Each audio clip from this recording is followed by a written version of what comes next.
Day 18. That's where we're at, friend, in the year-end strength challenge. Today is day 18th, and that is more than half a month complete. It's more than 25% of the way through this 8-week daily challenge. And I just want to pause and acknowledge how valuable that is because that matters. So before I share today's story, let's just acknowledge how amazing it is that we made it these 18 days, that we're showing up for ourselves because that is no small thing. I want to honor you with that. Like clap, clap, clap. I don't want to clap into the microphone because that would be too loud. But I am just giving you so much praise and props for being here, for showing up, for giving yourself 10 minutes every day. Physically, mentally, emotionally, what an impact that is making in your life. Now, I want to share something that came up for me this week.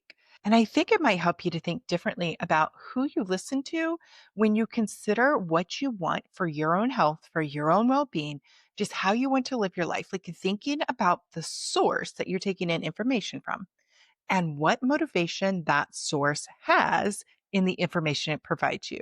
So, this is going to make sense as I tell you the story. Last week, I received a little at home box. Like it was so cute. It was well packaged. They definitely have a good marketing team in place. But when you open up this box, it gives you everything that you need to do an at home checkup.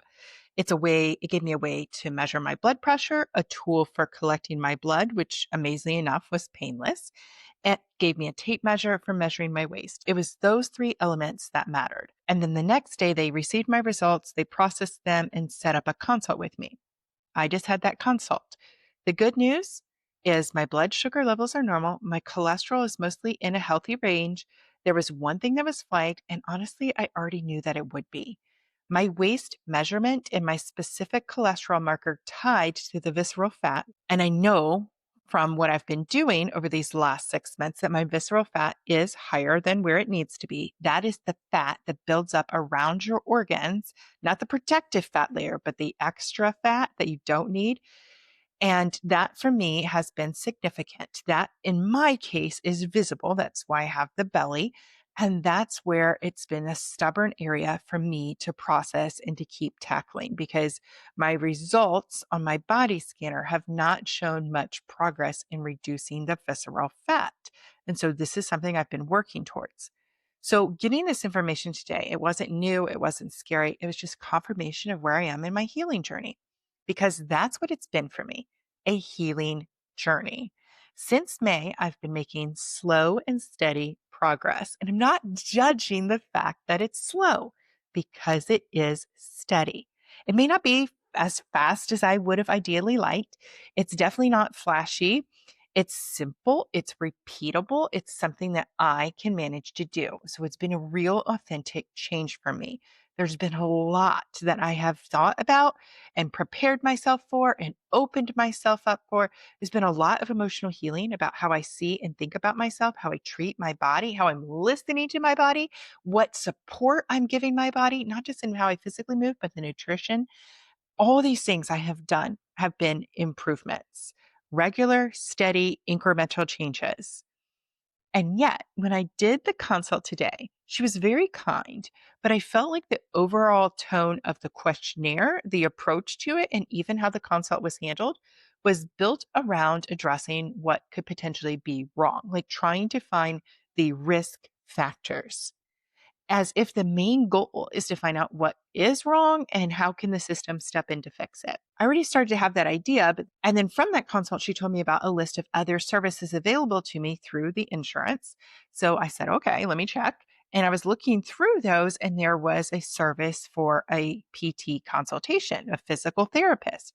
I thought with my foot pain that I've been having, which I talk about that in other episodes, it would be really helpful to schedule that PT consult. In order to schedule that appointment, I had to take this online survey.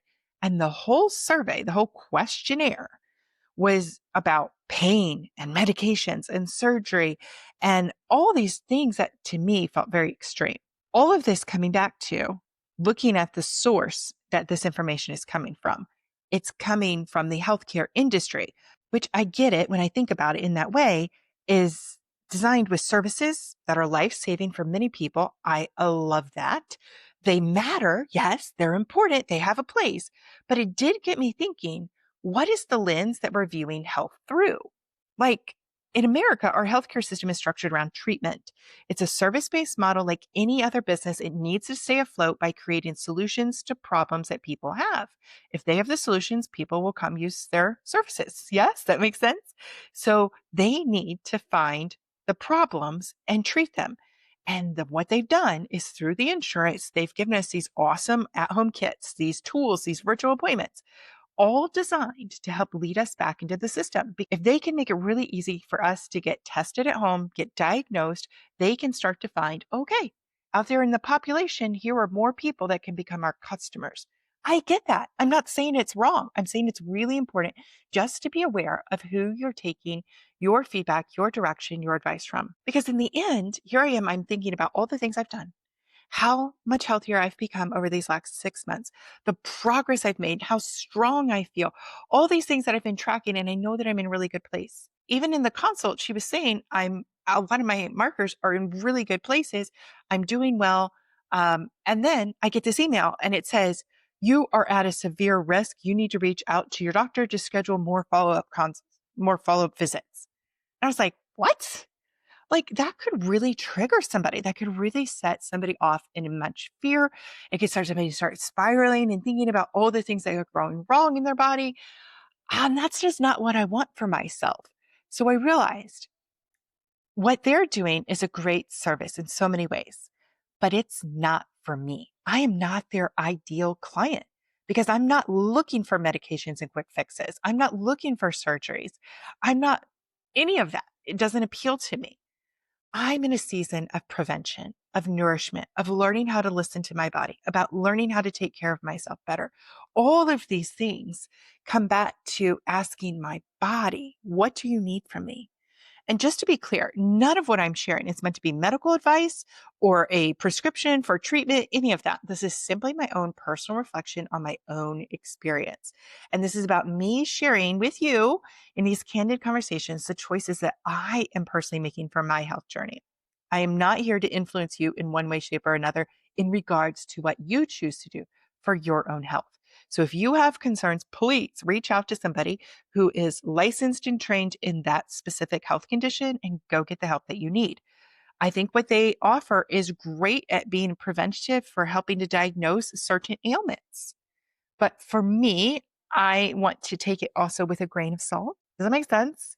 Because this 8-week commitment, I built it for myself as much as I did to share with you. This is about the 10 minutes commitment that I want to show up to daily.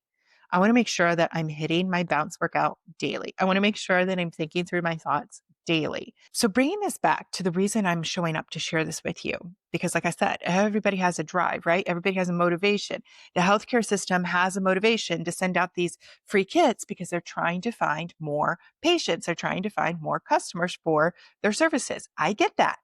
And the reason I'm showing up, the reason I'm also creating this challenge and putting out these daily videos, sharing these messages with you freely through YouTube. I share these stories. I share these lessons and these conversations with you so that if you ever reach a place in your life where you need somebody to talk to, somebody to help walk you through the change, the aging process of getting into midlife, the uncertainty of all the things that are happening in your life, you'll know where to find somebody who's out there to support you.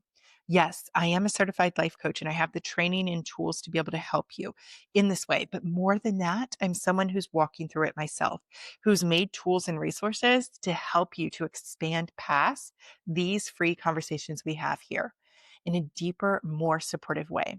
So if and when that moment ever comes, you know where to go.